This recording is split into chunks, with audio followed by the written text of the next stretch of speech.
आपल्या महाविद्यालयातील पदवी वितरण समितीच्या वतीनं आयोजित महाविद्यालयीन स्तरावरील 5वा पदवी वितरण समारंभ या कार्यक्रमामध्ये व्यासपीठावर उपस्थित आपल्या आजच्या या समारंभाचे प्रमुख अतिथी, प्रमुख मार्गदर्शक, ज्येष्ठ बंधुतुल्य आदरणीय डॉक्टर हरिदासजी राठोड सर, व्यासपीठावर उपस्थित माझे सर्व सहकारी आणि विविध समित्यांचे समन्वयक प्राध्यापक वृंद बंधू, व्यासपीठासमोरील माझे सर्व सहकारी प्राध्यापक वृंद बंधू भगिनी, सर्व विद्यार्थी बंधूंनो आणि भगिनींनो,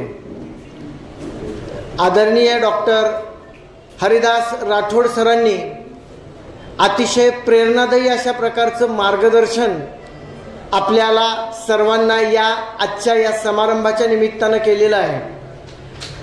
पदवीदान या संकल्पनेपासून ते पदवी वितरण या संकल्पनेपर्यंतची वाटचाल आपले महाविद्यालय ज्या थोर संतांच्या नावानं सुरू आहे, आदरणीय वारकरी संप्रदायाचे अर्ध्वयू वैकुंठवासी धोंडा महाराज देगलूरकर महाविद्यालय यांच्या व्यक्तिचरित्रातील अनेक महत्त्वपूर्ण किस्से त्यांनी आपल्या मनोगतातून इथं आपल्याला प्रतिपादन केलेले आहे.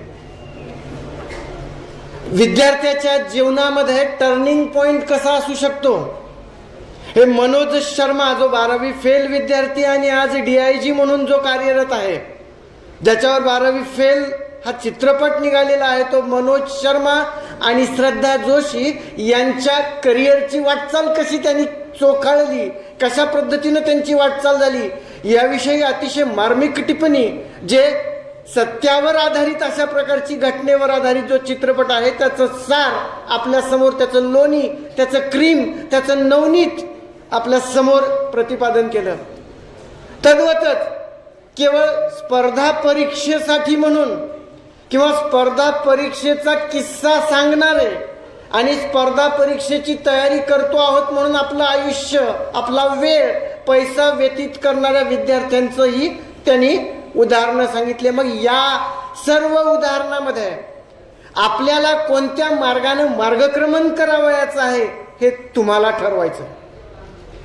आपण 2 वर्षापूर्वी भारतीय स्वातंत्र्याचा अमृत महोत्सवी वर्ष साजरा केला. त्याच्या दुसऱ्या वर्षी हैदराबाद मुक्ती संग्रामाचा आणि पर्यायानं मराठवाडा मुक्ती संग्रामाचा अमृत महोत्सवी वर्ष साजरा केलं. नुकतीच मागच्या 26 जानेवारीला अमृत म्हणजे भारतीय प्रजासत्ताक दिनाचं, संविधानाचं अमृत महोत्सवी वर्ष आम्ही साजरा केलं. म्हणजे मला असं वाटतंय 3ही अमृत महोत्सवी वर्षाचा साक्षीदार विद्यार्थी दशेमध्ये होण्याचं भाग्य लाभलेली तुमची बॅच आहे. या अर्थानं अतिशय महत्वाची आणि तुम्ही एक भाग्यवान अशा प्रकारचे विद्यार्थी जे या वर्षी पदवीचं प्रमाणपत्र आपण घेत आहात, या अनुषंगानं हा एक सुवर्णयोग तुमच्या आणि आमच्या सुद्धा सर्व या कार्यक्रमाच्या निमित्तानं साधला गेलेला आहे असं मला वाटतं. सरांनी जे किस्से सांगितले, जे प्रेरणादायी किस्से सांगितले, जे मार्गदर्शन केलं, त्याच्यातून तुमच्या एक लक्षात आलं असेल की ज्ञान हे पदवीमध्ये नाहीये, जी रंगीबेरंगी आता खूप अट्रॅक्टिव्ह अशा प्रकारची पदवी निर्माण केली, पदवी प्रमाणपत्र विद्यापीठानं दिलेलं आहे, त्या पदवीमध्ये ज्ञान नाहीये. ज्ञान कुठं आहे तर ज्ञान तुमच्या डोक्यामध्ये आहे, तुमच्या मेंदूमध्ये आहे, तुमच्या विचारामध्ये आहे, तुमच्या वर्तनामध्ये आहे. या संबंधीचा एक किस्सा मी इथं आवर्जून इथं सांगू इच्छितो. स्वातंत्र्यवीर विनायक दामोदर सावरकर, जे आपण आता 3ही अमृत महोत्सवी वर्षाचा उल्लेख केला, त्याच्यामध्ये स्वातंत्र्य लढ्यामध्ये अतिशय महत्वाची भूमिका सशस्त्र क्रांतिकारी गटाच्या, महत्वाची सशस्त्र क्रांतिकारी चळवळीचे अर्ध्वयू राहिलेले स्वातंत्र्यवीर विनायक दामोदर सावरकर हे इंग्लंडमध्ये शिक्षणासाठी गेलेले होते. बॅरिस्टरची पदवी त्यांनी तिथून घेतलेली होती. जेव्हा बॅरिस्टरची पदवी घेण्याचा प्रसंग निर्माण झाला त्यावेळी ब्रिटिश सरकारने त्यांच्या पुढे काही अटी टाकल्या, काही सूचना दिल्या. की याच्या पुढे भारतीय स्वातंत्र्य लढ्यामध्ये सहभागी व्हायचं नाही, ब्रिटिश शासनाच्या विरोधात कुठलीही प्रकारची कारवाई करायची नाही, कोणत्याही प्रकारे स्वातंत्र्य लढ्यात सहभाग नोंदवायचा नाही. वय वर्ष अवघ 27 वर्ष. आणि त्यावेळी त्यांच्यासमोर हा प्रस्ताव ठेवला, ह्या अटी मान्य असतील तरच तुम्हाला पदवी मिळेल, अन्यथा पदवी मिळणार नाही, अशा प्रकारची सूचना, अशा प्रकारचा आदेश त्यांच्या त्या पदवी वितरणाच्या वेळी त्यांना देण्यात आला. त्यावेळी सावरकरांनी दिलेलं उत्तर जे अतिशय महत्वपूर्ण आहे ते मला तुमच्याशी शेअर करावं वाटतं. सावरकर ब्रिटिश शासनाला, त्या विद्यापीठाला उद्देशून म्हणतात, जर ही पदवीचं प्रमाणपत्र मिळाल्यानं जर मी बॅरिस्टर होईल असं तुम्हाला वाटत असेल तर तो तुमचा शुद्ध गैरसमज आहे.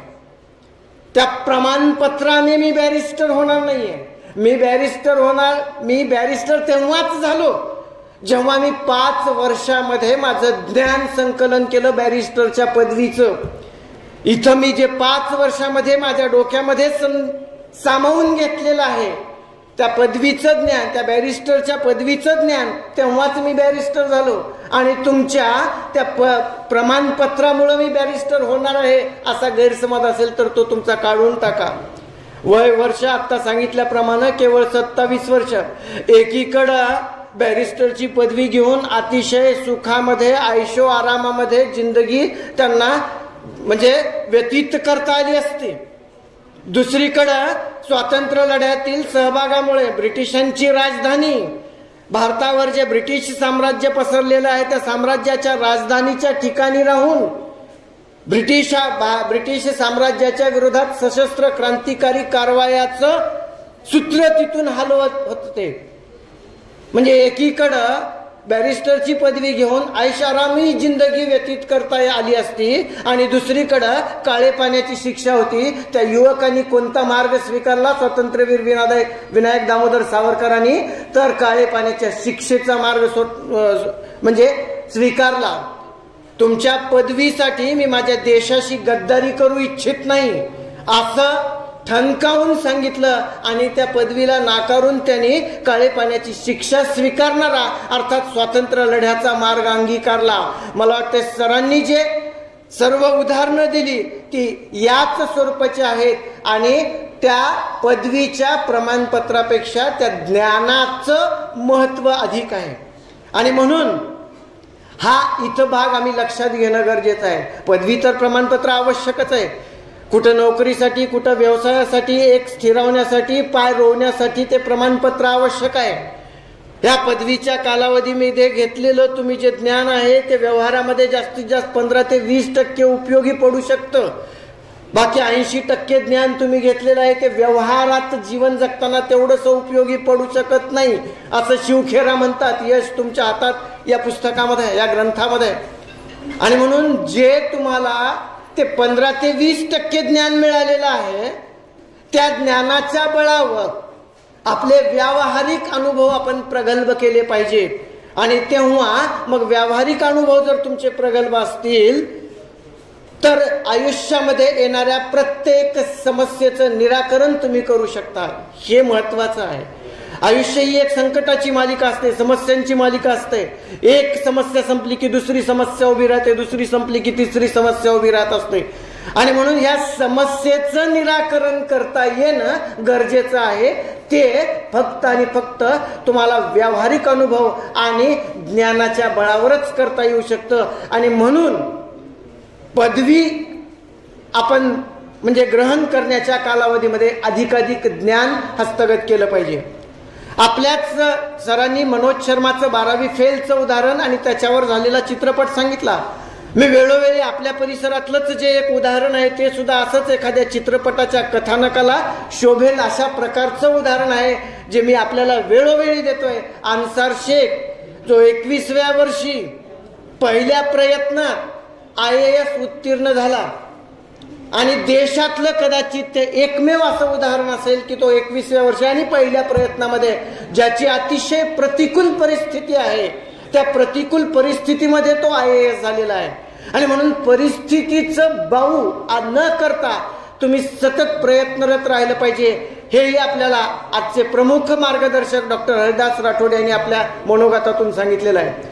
धोंडा महाराजांचं उदाहरण देऊन त्यांनी हे सांगितलेलं आहे की परिस्थितीचा भाव न करता परिस्थितीवर मात करून आपण आपल्या जीवनाचं म्हणजे मार्ग शोधला पाहिजे. तो तुम्हाला स्वतःलाच शोधला पाहिजे. आणि मला असं वाटतंय की त्या पद्धतीनं तुमची वाटचाल व्हावी अशी अपेक्षा मी या ठिकाणी व्यक्त करतो.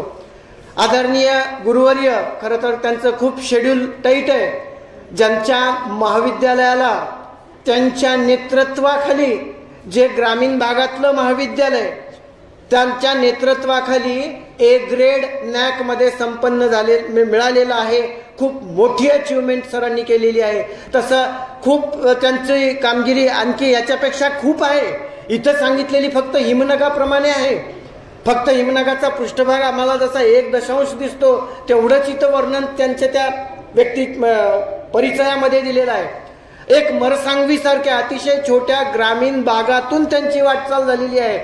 मग प्राध्यापक आणि प्राध्यापक असताना विविध समित्यांवरचे समन्वयक, कोऑर्डिनेटर आणि प्राचार्य सुद्धा अशा ग्रामीण भागामध्ये की तिथं प्रामुख्याने तिथल्या परिस्थितीमध्ये म्हणजे त्या प्रतिकूल परिस्थिती असलेल्या वातावरणामध्ये त्यांनी त्या महाविद्यालयाला ए ग्रेड त्यांच्या नेतृत्वाखाली प्राप्त करून दिलेला आहे. सरांचं महाविद्यालयाच्या वतीनं मी पुनश्च एकदा आपलं आणि आपल्या महाविद्यालयाचं, आपल्या संस्थेचं अभिनंदन करतो सर, आमच्या महाविद्यालयाच्या वतीनं. आणि जशी सरांची वाटचाल झालेली आहे, जशी मनोज शर्माची वाटचाल झालेली, जशी श्रद्धा जोशींची वाटचाल झाली, जशी अन्सार शेखची वाटचाल झाली, म्हणजे प्रत्येक जण कलेक्टर होणार नाही, प्रत्येक जण तहसीलदार होणार नाही, परंतु सरांनी खूप छान उदाहरण सांगितलं की तुम्ही नांदेडला जायच्या तयारीत राहिलात तर ॲटलिस्ट तुम्ही नायगावपर्यंत तरी पोचाल. आणि म्हणून जे आपण मार्ग शोधला पाहिजे, मार्गाने मार्गक्रमण केलं पाहिजे योग्य पद्धतीनं. मग त्या मार्गामध्ये काटे असतील, कुपाटे असतील, दगड, गोटे, चिखल सगळ्यांचा सामना तुम्हाला तुमच्या आयुष्यामध्ये करावा लागेल. आणि या पद्धतीनं तुम्ही तुमच्या जीवनात यशस्वी व्हावं, ही पदवी सार्थकी लागावी तुम्हाला. हे प्रमाणपत्र केवळ दिवाणखान्याची शोभा वाढवण्यासाठी नसून तुम्हाला तुमचं व्यक्तिमत्व घडवण्यासाठी पूरक ठरावं एवढी मी तुमच्याकडून अपेक्षा व्यक्त करतो. आणि माझं वाढत चाललेलं अध्यक्षीय समारोप मी इथं थांबवतो. धन्यवाद.